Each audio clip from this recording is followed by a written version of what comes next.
to Ionize Studio. As you can see, I have been in the studio this week. I've started a large triptych. This is acrylic and house paint. It's just a baby. It's just starting. I'm really excited about this.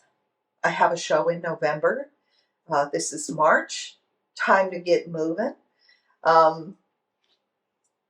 Combining my rocks with my flowers. See what I come up with. It's an idea that I have.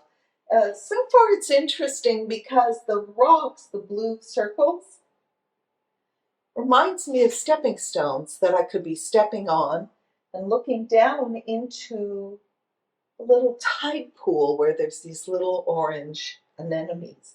That's what I'm seeing right now. I do tell myself stories when I paint. Then, if that's where I want to go with this, what I would want to do is take the rocks, bring them forward with some contour, and bring them forward. I would want to push this back because if I'm standing on a rock and I'm looking down, the rock is closer to me and the orange anemones are further down in the tide pool under the water, if it is a tide pool.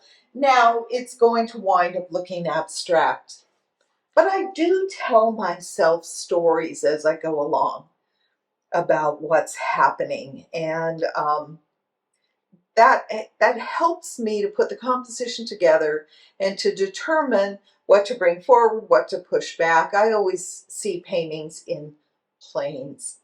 What's forward, what's the where the canvas starts, what goes inside the canvas, what comes forward of the canvas, just all different planes of space. So that's one project I have going on. The other thing that's going on with me is I'm taking a trip to Ireland in April. It's coming right up. I'm going to take a workshop with Jerry McLaughlin in cold wax. As you know, cold wax is not my primary medium, but I do love working with it. It's very, very different. I'm going to be working small, whereas the acrylic, I can just really spread out and show my movement. As I called it the other day, the arc of my body. I don't really do that in cold wax. I'm working on small multimedia artboard pieces and just putting down delicate layer after delicate layer. I'm working on transparency. I'm working on light. But I will still be working on the stone images, the memorial, the rock cairns, honoring the ancestors, communicating with the ancestors. So that's what I'm going to be doing. So I've got a couple of things going on, and the third thing I have going on is this is Saturday. On Monday, I'm going to have a studio visit from a gallery.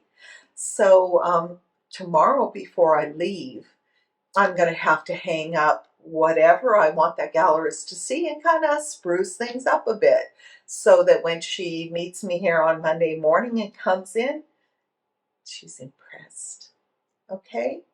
So what I want to do now is I want to show you how I'm going to start my cold wax project, Cold Wax 101. All right? Meet me in the next room. Okay, I'm grateful that I have 2 rooms to work in, and this is my second room.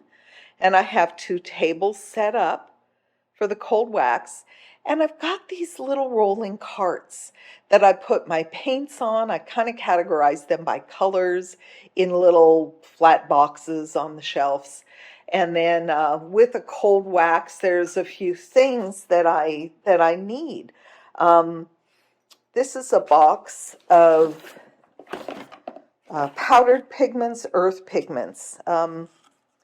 This is a box of powdered pigments and earth pigments. I also bought, as you remember last week, I bought these earth pigments. So I keep strings for texture. Uh, I've got a powdered graphite, a powdered charcoal. Here's some ash. Um, Things to make texture with. This was from a Christmas tree that we had cut down in the mountains, and it does make beautiful marks. As you can see, I've used it before. I've got some skewers to make marks with. These are RNF sticks, oil sticks for mark making. This has got charcoal, pencils, a bunch of stuff. Hand pastels. Let's talk about that for a minute.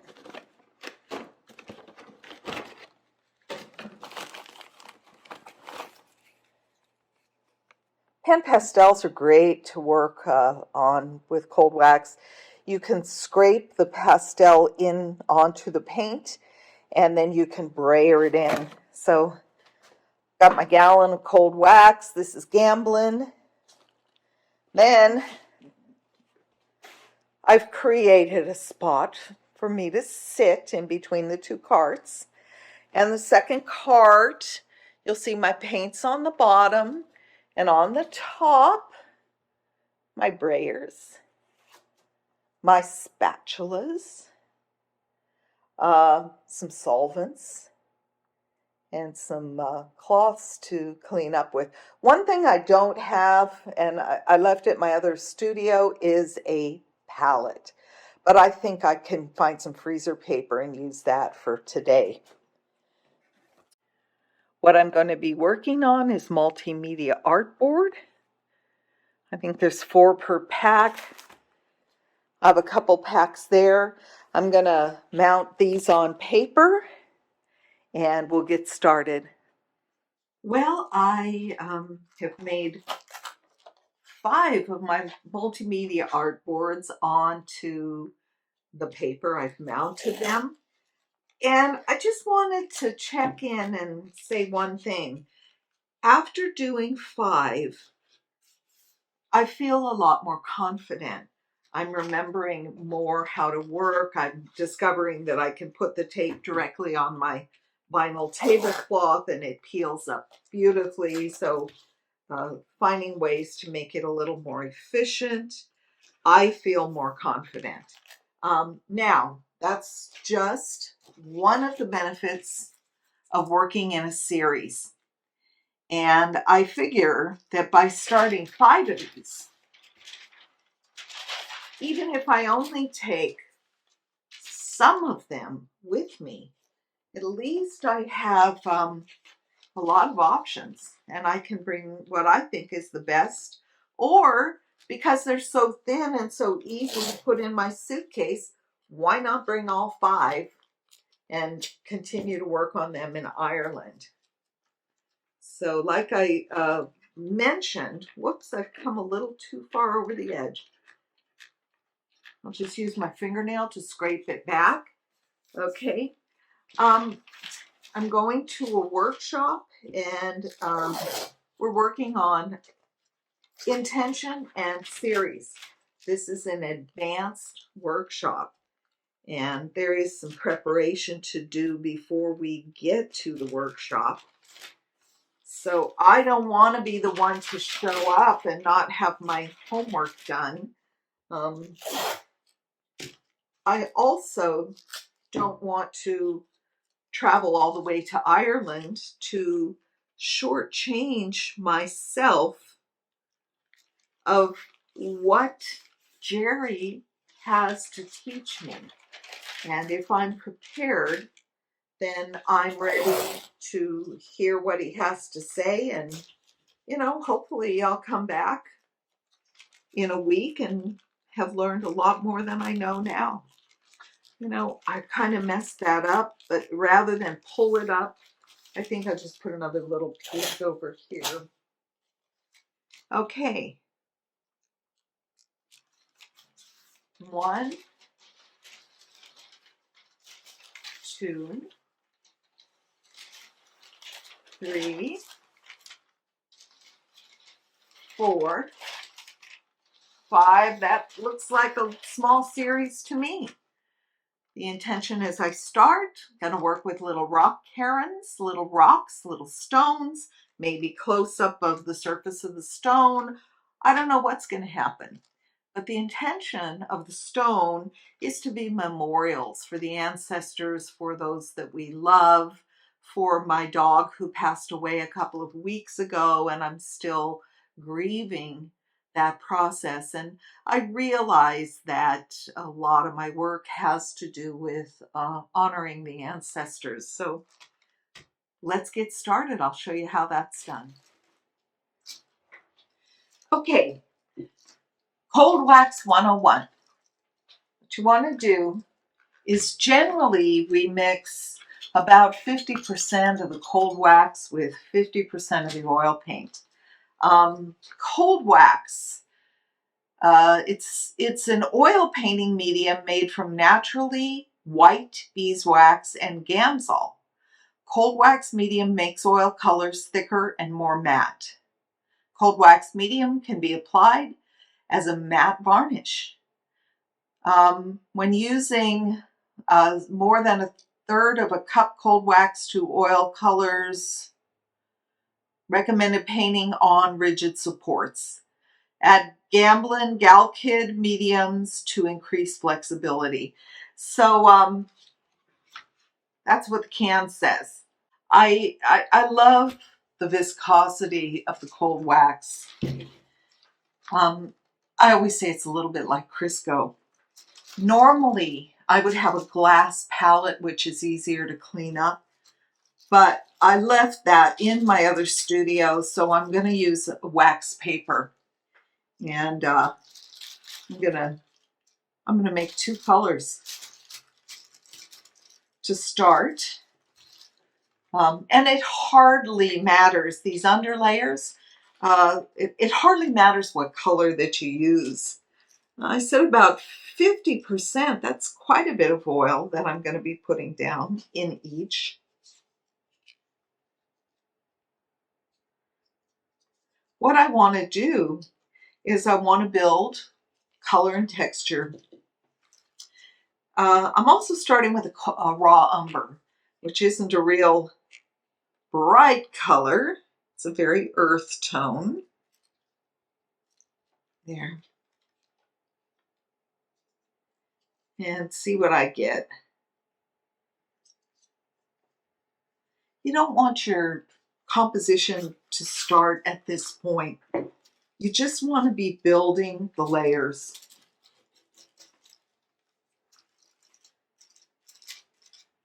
I blend it with a palette knife.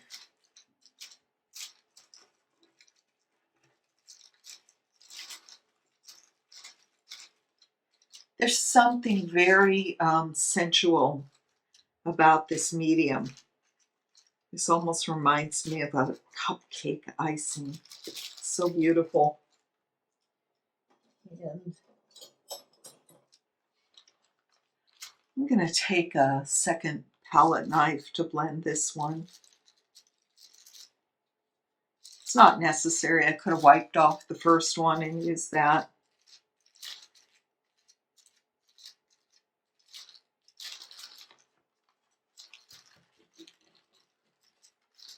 This is not the ideal palette. When you see me working tomorrow, you'll see a better palette, right? I love this color and the texture of the raw umber. It feels like mud. So I've got mud and cupcake icing. I like to use these Mezemeister bowl scrapers. I buy these from the Cold Wax Academy. Jerry McLaughlin and Rebecca Crowell's Academy sells these. What you do is you load your scraper. See how I did that? Just kind of dig in and pull forward a little bit, and then put it in, put it on.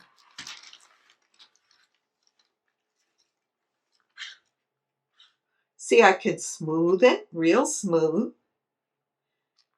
You can see where it's thin, where it's thick.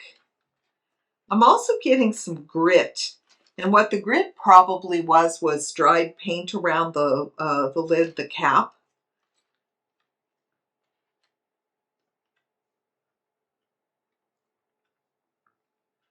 So I've applied this in a pretty smooth fashion, but never fear.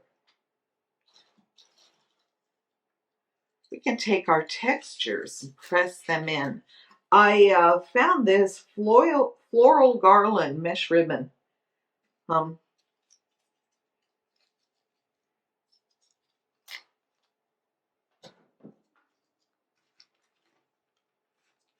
Let's press it in. See if we can get something. I notice my fingerprints are going into not as thrilling as I had hoped. Maybe I should brayer it in. Not giving me really what I want. But remember, doesn't matter right now. We're just starting out. And it's not making the most exciting imprint ever. I'm going to grab another scraper, get into the raw umber, get some raw umber down there.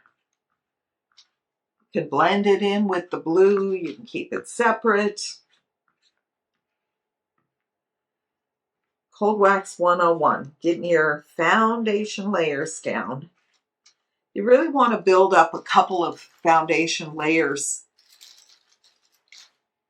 and it will turn into the ugliest, hottest mess you ever saw. And that's okay. What we'll do after that is we'll quiet it down, but look at that beautiful, I love the way it slides. This beautiful mud color.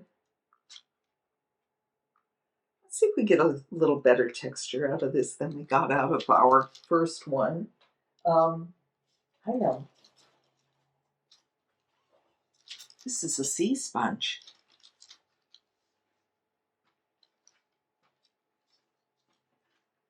Okay, by using different areas of the sponge, I'm getting different marks. I actually enjoy these marks a lot. You know, I have a older sponge that's built up with the paint, and this is going to give me a different kind of mark because of these big globs of paint. Let's see what I get with that. Very, very different mark. Beautiful.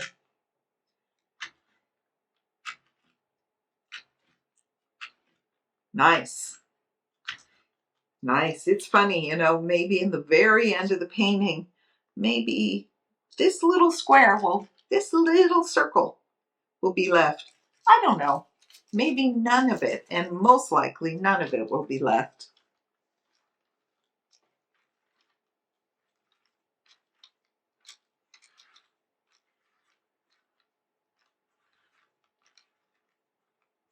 So get yourself, you know, a nice creamy layer of cold wax and oil to cover your multimedia artboard. You get out of the way.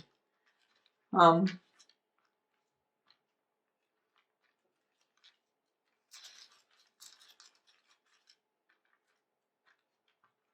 start laying in some texture.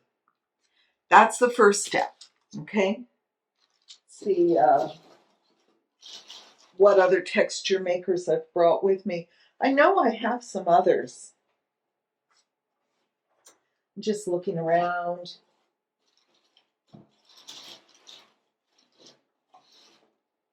Here they are. This is a very well used brush of some sort.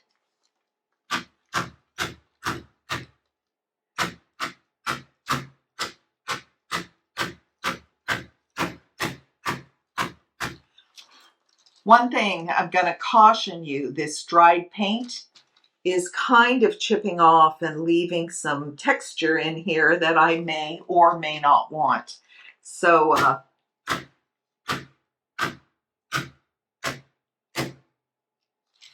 that's number one. There's a certain kind of texture. It is absolutely nothing and nowhere yet. I don't want you to even think about that. You know, I'll tell you, while we're at it, let's get a couple of little scrapes in there.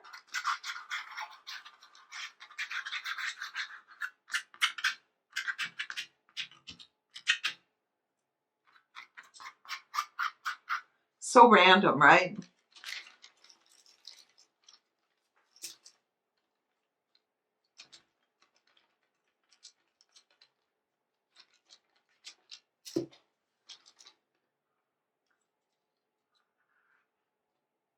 Oh, and caught one of those little pieces of paint that fell off. I can see another one here. Get rid of that. Kind of smoothing some of the texture, but that may be a little premature. I'm going to show you another fun thing you can do with texture.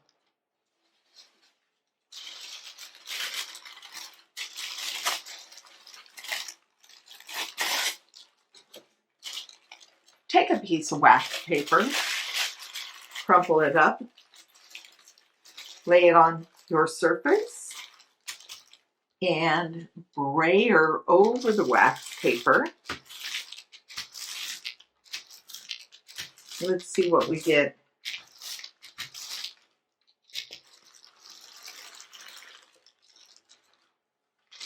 Now that's pretty interesting.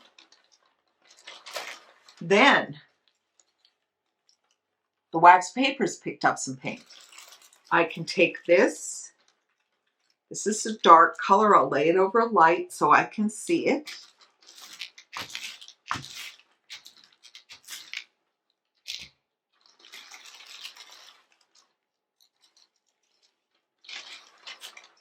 And that left a particular type of mark down there.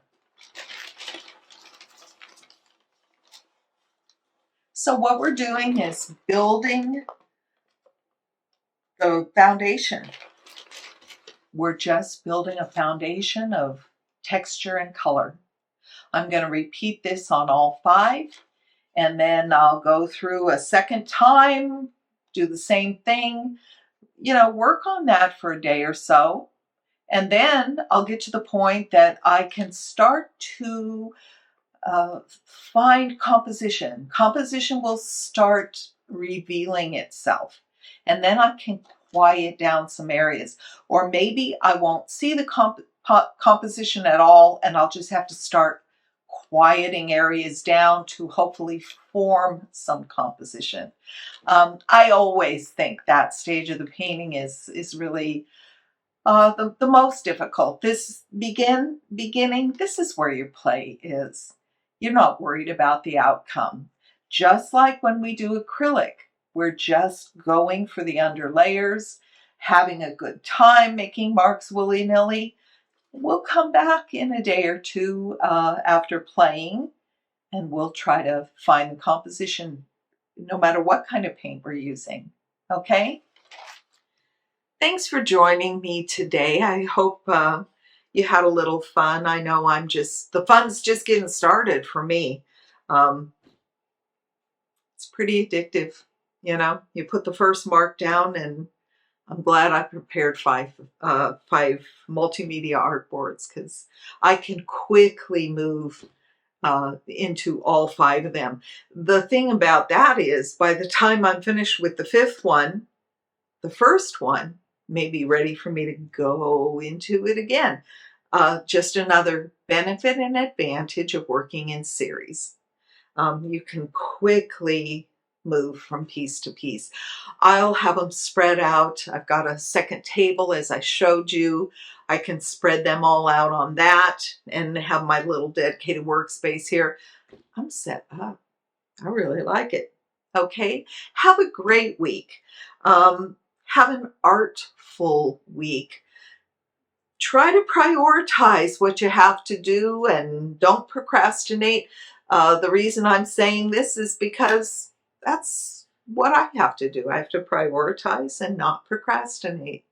Okay? It's a practice. Painting takes practice. Practice makes perfect. I love working in cold wax because it's not my primary medium. It allows me to have the beginner's mind. It's always good to humble yourself and have that beginner's mind. I can't go into it like, oh, I'm all that in a bag of chips, because I'm not. But I'm learning, and maybe one day I will be all of that. Anyway, have a great week. Thank you so much. Go to the studio, paint. Practice makes perfect. Bye.